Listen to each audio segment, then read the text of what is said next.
فيديو جديد ومراجعة أبو يونس.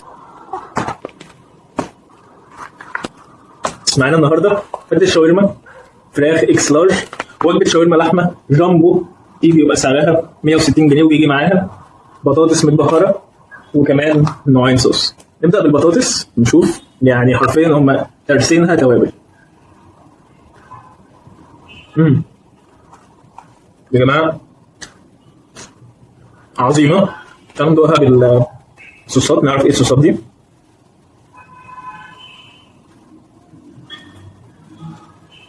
ده صوص تومية حراق، واعتقد ده صوص تومية مش حراق ولا غلط. بصراحة أنا متشوق للفتة، بس أكتر حاجة متشوق لها الوجبة الغالية اللي هي الوجبة العربي.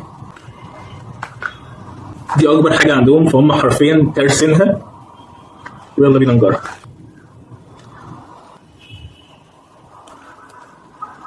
شوية صوص ونمزج نمزج نمزج.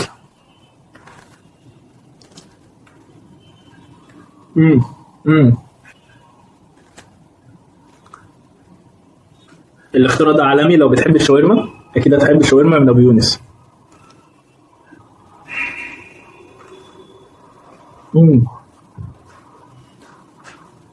ولا غلطه. الشاورما اعتمد سعرها 120 جنيه. ننقل على بعض. يلا بينا نشوف الوجبه. الشاورما العربي ده بيبقى شكلها،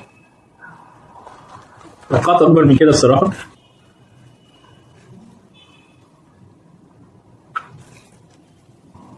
حرفيا طعم اللحمه فوق الممتاز.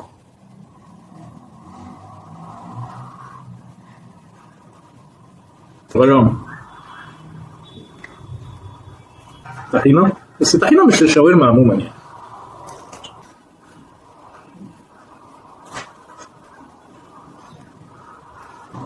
الصوصات الكتير، الشاورما الممتازه، الحشو وكمان العيش تجربه ممتازه جدا.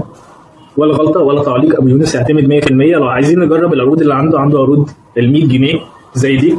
لو حابين نجربها كلها اعملوا لنا لايك في الكومنت واكتبوا لنا نجربها، وقولوا لنا برضو ايه افضل محل انتوا بتاكلوا منه شاورما. وبس كده، سلام.